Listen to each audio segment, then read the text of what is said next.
Hello everyone. In this video I will not going to explain any rule, any section of Civil Procedure Code, CRPC or any other law. Rather, this video is especially for those who are going to write UP APO mains. 18th जुलाई से UP APO mains expected है. APO में किस तरीके से हमें GS के paper, Hindi के paper, other laws को किस तरीके से ध्यान रखना है, कैसे क्या कर रहे हैं और क्या नहीं कर रहे हैं, कौन सा पेपर कितना इम्पोर्टेंट है, इस वीडियो के थ्रू मैं ये सब चीज़ें आपको बताऊंगी. यूपी एपीओ में 4 पेपर होंगे मेंस में. पहला GS 100 marks, Hindi 100 marks, law 1 paper, police act, regulation, CrPC and IPC को मिला के 100 marks and law of evidence 100 marks. अब यहाँ पर आपको देखना है कि किस सब्जेक्ट को कितना हमें ध्यान से रखना है. देखिए, यूपी एपीओ में सिलेक्शन उसी स्टूडेंट का होगा जिसका स्कोर हिंदी में अच्छा होगा. हिंदी में स्टूडेंट 85 तक स्कोर करते हैं और मिनिमम तो आपको पता है, कोई लिमिट ही नहीं है कि आप कितना पुअर काम कर देंगे, आपको उतना मिनिमम भी मिल जाएगा. हम लोगों को मैक्सिमम पे देखना चाहिए कि मैक्सिमम किसी पेपर में कितने मार्क्स हम ले सकते हैं. तो हिंदी में 85 भी मिलता है 100 में. सिलेक्शन किसका होना है, किसका नहीं होना है, तो हम कह सकते हैं कि डिसाइडर जो है वो यूपी एपीओ में हिंदी का पेपर हो जाता है. साथ में जीएस के पेपर को भी आपको फोकस करना है. अब देखिए, मैं बताऊंगी 1 बाय 1 कि किस पेपर में हमें जीएस के पेपर में इस टाइम क्या पढ़ना है, क्या इंपॉर्टेंट है, क्या छोड़ना है. हिंदी में आप लोग को बेस्ट होता है किसी भी पेपर के फॉर्मेट को समझने के लिए हमें उस एग्ज़ाम का सिलेबस देखना होता है एंड साथ में प्रीवियस ईयर के क्वेश्चन पेपर. तो आप प्रीवियस ईयर के हिंदी के क्वेश्चन पेपर देख लीजिए, उससे आपको आइडिया लग जाएगा कि किस तरीके का कमीशन क्वेश्चन पूछता है. पहला, आपको पर्यायवाची, शुद्ध, अशुद्ध, तत्सम, तत्व जो भी सिलेबस में है वो आपको बहुत अच्छे से रटना है. हरदेव बहारी की एक बुक आती है, आप उससे अच्छे से पढ़ लीजिए. हिंदी इज़ ऑल अबाउट कि आप कितना रट लेते हैं. आप जितना अच्छा याद कर लेंगे, ये 1 महीना आपके पास है, आपका सक्सेस का चांस उतना ज़्यादा बढ़ जाएगा, क्योंकि मेंस ही आपको इन और आउट कराता है. तो आप हिंदी में बहुत ध्यान रखिए. एस्से को किस तरीके से लिखना है, उसके लिए अच्छे अच्छे कोटेशंस आप गूगल कर लीजिए. कुछ टॉपिक जिन पर कि आते हैं, एनवायरनमेंट हो गया, टेररिज्म हो गया, गवर्नमेंट पर कुछ बना लिया आपने, जुडिशरी से रिलेटेड बना लिया, ठीक है. तो ये जो हमारे टॉपिक हमेशा रहते ही हैं ऐसे में, उन पर आप गूगल से कोटेशंस निकाल लीजिए और उन कोटेशन को अपनी गैलरी में सेव कर लीजिए और उनको आप बार बार रिवाइज़ करें कि ऐसे का स्टार्ट आपका कोटेशन से एंड, और बीच में जहाँ पर कोटेशन लिखने का तरीका होता है, ये नहीं आपने कहीं भी डाल दिया. आपने कोटेशन लिखा, उस टॉपिक से रिलेटेड होना चाहिए, उस कोटेशन को एक्सप्लेन करिए और आप उस कोटेशन के माध्यम से अपनी बात को कहें. तो ये ऐसे को लिखने से इसमें भी आपके मार्क्स इंक्रीज़ होते हैं. इसके बाद हिंदी के अलावा अब हमारा मोस्ट इम्पॉर्टेंट टॉपिक हिंदी. ध्यान रखिएगा, टेकन फॉर ग्रांटेड हिंदी को बिल्कुल नहीं लेना है. हिंदी आपको इन और हिंदी आपको आउट कराएगी.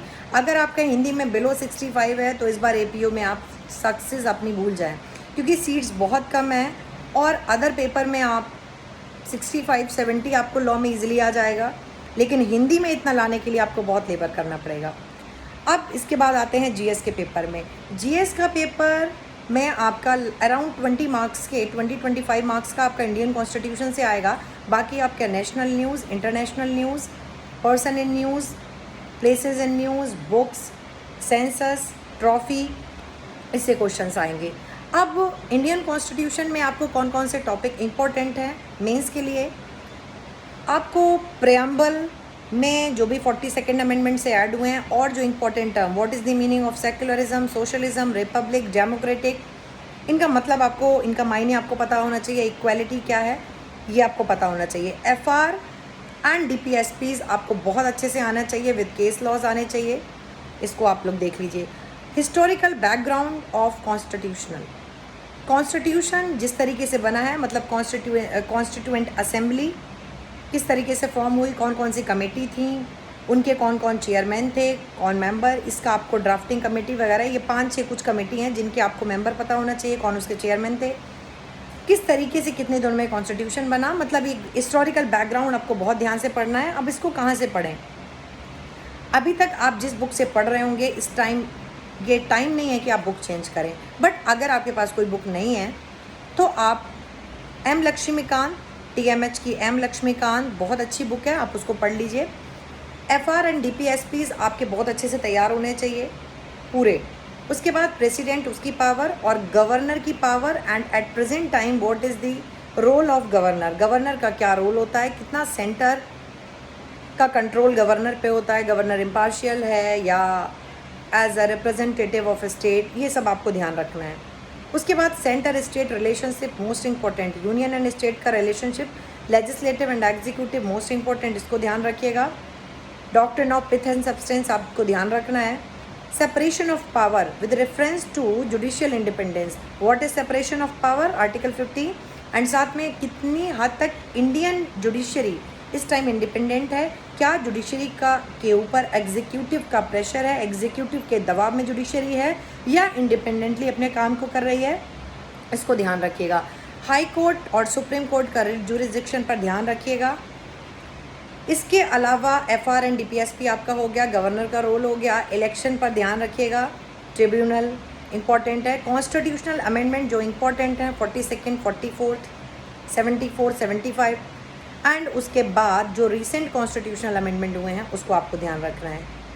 आर्टिकल रिलेटेड टू सिटीजनशिप आपको ध्यान रखना है, आर्टिकल 5 to 11 आप पूरा ध्यान से पढ़ लीजिएगा, because due to CAA citizenship is in news, तो सिटीजनशिप आपका बर्निंग टॉपिक है, यहाँ से क्वेश्चंस आ सकते हैं।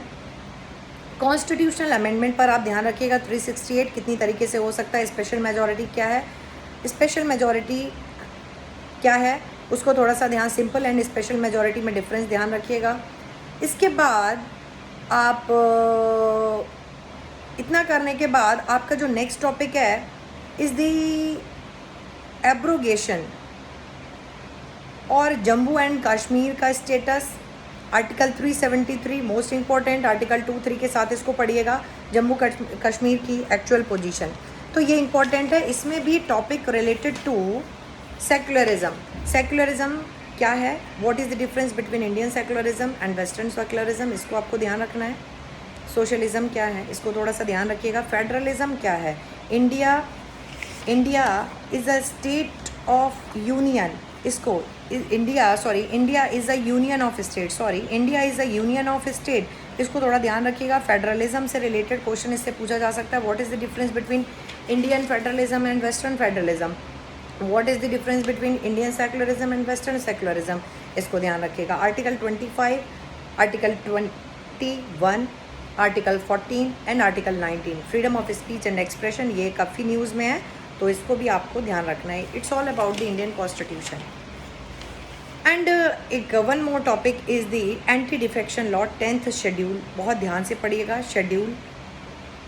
इसके बाद आइए, ये आपके GS में आपके कॉन्स्टिट्यूशन का पोर्शन हो गया जहाँ से क्वेश्चंस आपके आएंगे। इसके अलावा अब आइए GS में नेक्स्ट क्वेश्चन जो आता है वो नेशनल एंड इंटरनेशनल न्यूज़ से बनता है। नेशनल न्यूज़ जो इस टाइम नेशनल न्यूज़ जो बर्निंग इश्यूज़ चल रहे हैं उस पर ध्यान रखिएगा। इसके लिए आप PD या विज़न, मैं हमेशा विज़न पढ़ती थी, आपको जो अच्छी लगे, जो मैगज़ीन की लैंग्वेज आपको समझ आए वो मैगज़ीन आप एटलीस्ट 6 मंथ आपका प्रिपेयर होना चाहिए। उस मैगज़ीन से आपके जो भी करंट नेशनल न्यूज़ में है उसको आप ध्यान रखिए। अब आता है इंटरनेशनल अफेयर। देखिए इंटरनेशनल अफेयर चाहे यूपी जुडिशरी हो, चाहे यूपी APO हो या कोई अदर स्टेट, यूपी और उत्तराखंड जहाँ पर इंटरनेशनल अफेयर आते हैं, हमेशा वही इंटरनेशनल न्यूज़ आपके लिए इंपॉर्टेंट होती है मेंस पॉइंट ऑफ व्यू से, जिसका कि इंडिया में क्या इम्प्लीकेशन है, इंडिया उससे किस तरीके से अफेक्ट हो रही है। इसके लिए आप Indo Nepal relationship, Lipulekh related dispute, इस पर ध्यान रखिए। इंडिया नेपाल का इकोनॉमिक रिलेशनशिप कैसे हैं, कल्चरल आपस में कैसा है, बॉर्डर डिस्प्यूट किस तरीके से क्या चल रहा है, उसका इंडिया पर क्या इम्प्लीकेशन है। Indo China relationship, border dispute आपको पता है इस टाइम कितना बर्निंग है, तो इंडो चाइना बॉर्डर डिस्प्यूट पर ध्यान रखिएगा। लद्दाख रीजन में और जो इश्यूज़ हमारे इकोनॉमिक रिलेशंस कैसे हैं, किस तरीके से इंडिया और चाइना का रिलेशनशिप है, किसी भी कंट्री का इंडिया के साथ रिलेशनशिप अगर आपको बहुत जल्दी नहीं समझ में आता है, इसके लिए बेस्ट है कि आप गूगल से आर्टिकल्स पढ़िए। उसके लिए यूट्यूब पे जो अच्छी डिबेट्स हैं, राज्यसभा लोकसभा वगैरह पे चैनल्स पे, और कुछ अच्छे चैनल हैं जिनके थ्रू आपको डिबेट यूट्यूब पे मिल जाएंगी, आप उनको देख लीजिए, उससे आपका एक कॉन्सेप्ट बिल्डअप होगा। अभी रिसेंटली सार्क ने एक फंड क्रिएट किया है, regional fund for covid. It is about the $5 million fund है कोविड-19 के लिए। उसको ध्यान रखिए। आसियान क्या है, G20 क्या है, G20 वर्चुअल मीट हुई है, उस पर आपको ध्यान रखना है। G7 क्या है, G4 क्या है, ठीक है, बिम्स्टेक क्या है। तो इंटरनेशनल ऑर्गेनाइजेशंस को ध्यान रखिए, और इंडिया जिसका मेंबर है आपको वो सब भी ध्यान रखना है, बिम्स्टेक वगैरह। ये आपके इंटरनेशनल हैं। अब इसके बाद देखिए, इंटरनेशनल न्यूज़ के अलावा ये इंटरनेशनल अफेयर आपके हो गए, वर्चुअल मीट वगैरह, ये सब ध्यान रखिएगा।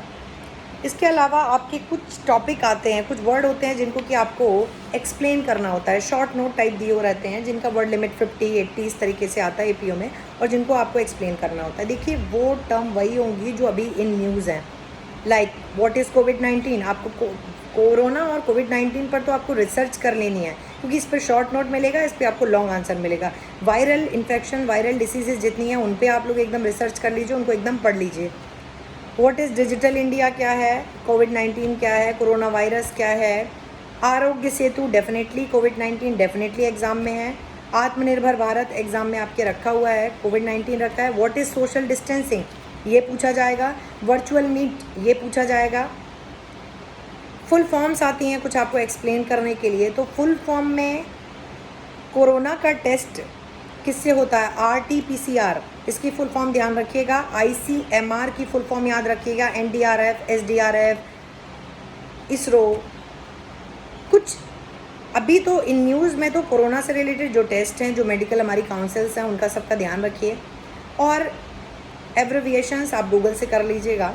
तो जो इंपॉर्टेंट एब्रिविएशंस हैं और जो पुराने प्रीवियस ईयर के क्वेश्चन पेपर में अक्सर पूछी जाती हैं, जे और एपीओ, उन दोनों का मिला के आप लोग कर लीजिएगा। शॉर्ट टर्म में अब देखिए, आप अगला नेक्स्ट टॉपिक होता है जो इंपॉर्टेंट होता है जीएस के लिए, यही होती है गवर्नमेंट की पॉलिसीज़।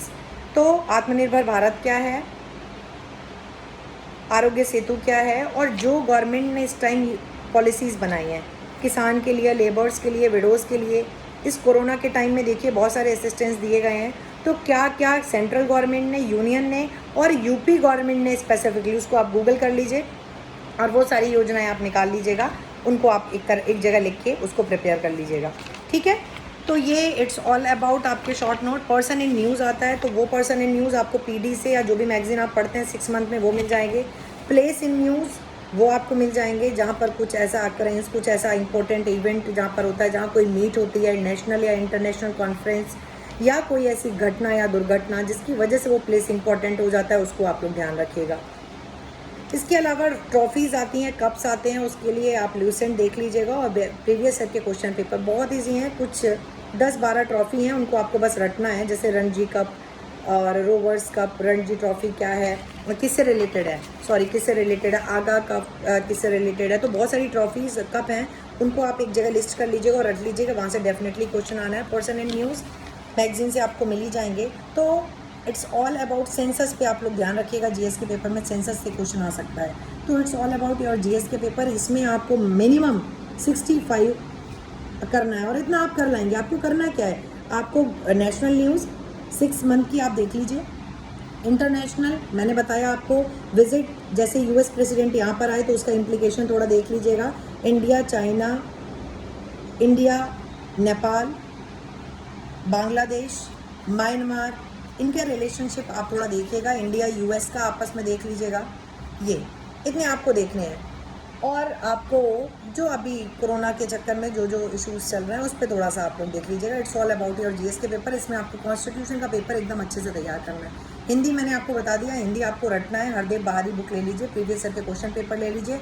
और सबसे ज़्यादा अगर आपको किसी पेपर पर मेहनत करनी है वो जीएस और हिंदी है, क्योंकि लॉ के पेपर में लगभग सारे लोग करेंगे। डिसाइडर यहाँ पर जीएस और हिंदी का पेपर होगा। जो बच्चे यहाँ पर मोर देन 65 अटेन करेंगे उन्हीं का सिलेक्शन इस बार एपीयू में होने वाला है। तो ये आपका स्ट्रेटेजी होनी चाहिए। इसके बाद paper, law paper 1 and law paper 2।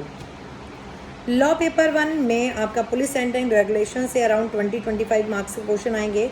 IPC होगी और सीआरपीसी होगी। क्वेश्चन नंबर 1 जो कि पुलिस एंड रेगुलेशन से है वो कंपलसरी होगा, और आईपीसी और सीआरपीसी के क्वेश्चन में दो क्वेश्चन आपको और करने होंगे। देखिए, एपीओ में प्रॉब्लम बेस्ड क्वेश्चन आता है, प्रॉब्लमेटिक।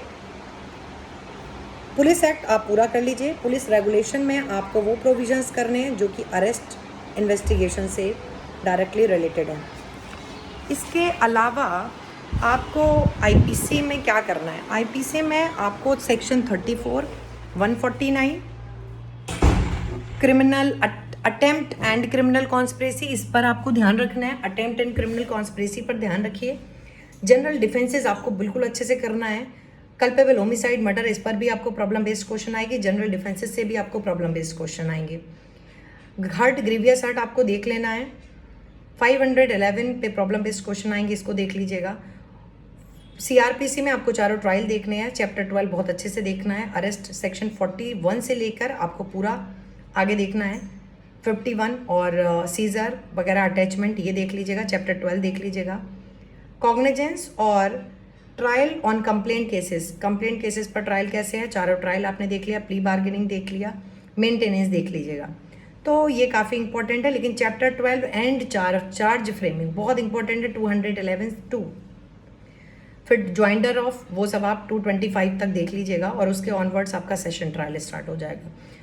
इसके बाद आपका आता है दूसरा पेपर जो कि एविडेंस पर है। एविडेंस मोस्ट इंपॉर्टेंट 167 सेक्शन से बहुत ज़्यादा है नहीं, क्योंकि केवल आपका एविडेंस से 100 मार्क्स के क्वेश्चंस आने हैं। तो आप एविडेंस भी बहुत ध्यान से देखिए। एविडेंस में relevancy of fact, relevancy of evidence section 5 के साथ मिलाकर आप थोड़ा सा देखिएगा। Relevancy of fact, relevancy of evidence क्या है। 165 एविडेंस का read with section 313 and 311 CrPC. Court की पावर, कोर्ट कैसे सम्मन करती है विटनेसेस को, वो सब थोड़ा देख लीजिएगा। अक्यूज का एग्जामिनेशन। सेक्शन 9 और सेक्शन 14 पर प्रॉब्लम बेस्ड क्वेश्चन आ सकते हैं एविडेंस से। डाइंग डिक्लेरेशन क्या है, एडमिशन एंड कन्फेशन पे मोस्ट इंपॉर्टेंट। सेक्शन 17 टू लेकर 20 पूरा 21 एंड डाइंग डिक्लेरेशन आप पूरा इंपॉर्टेंट है आपका। एक्सपर्ट ओपिनियन आपका इंपॉर्टेंट है। Privileged communication, circumstantial evidence, direct evidence important है। डॉक्यूमेंट्री एविडेंस सेक्शन 90 एंड 91 के जो भी एक्सेप्शंस प्रोविजोज हैं उसको ध्यान से देखिएगा। लेटेंट पेटेंट डिफेक्ट क्या होते हैं, और रिफ्रेशिंग मेमोरी सेक्शन 159 आप देख लीजिएगा। कोरोबरेशन 157 देख लीजिएगा। क्रॉस एग्जामिनेशन 145 आपको देखना है। और उसके बाद इतना आप कर लीजिए। उसके बाद हॉस्टाइल विटनेस 154 काफ़ी इंपॉर्टेंट है। 133 आपका काफ़ी इंपॉर्टेंट है। अकम्प्लिश, ये आपके इंपॉर्टेंट प्रोविजंस है एविडेंस के। इसके अलावा अगर किसी स्टूडेंट को लगता है कि एपीओ में किसी सब्जेक्ट ओरिएंटेड टॉपिक्स या किस तरीके से हमें आंसर लिखने हैं, तो वो मेरे कॉन्टैक्ट नंबर 7838379595 पर आप मुझे टेक्स्ट कर सकते हैं, व्हाट्सएप कर सकते हैं। आंसर राइटिंग क्वेश्चन के आप मुझे मेंस के लिए जो भी आपको हेल्प चाहिए, आप इस कॉन्टैक्ट नंबर पर बात करके मुझसे आगे का जो है आप मुझसे बात कर सकते हैं। तो एपीओ में कौन किसी पर्टिकुलर सब्जेक्ट पर हमें कैसे क्वेश्चन आएगा, क्योंकि यहाँ पर प्रॉब्लम बेस्ड क्वेश्चन आएंगे आपको, और हमें उसका आंसर कैसे लिखना है, क्या चीज़ें अवॉइड करनी है आंसर में, क्या हमें रिक्वायर्ड है, क्या हमें आंसर में होना चाहिए, तो वो मैं आपको, जिसको अगर रिक्वायरमेंट है। तो इसके अलावा अगर आपको लगता है कि नहीं ये भी हमें इन डिटेल चाहिए, तो आप उसके लिए मुझे व्हाट्सएप कर सकते हैं। Thank you so much. I think आपके इस वीडियो से आपका काफ़ी क्वेश्चंस आपके मेंस में कवर होंगे। Thank you so much.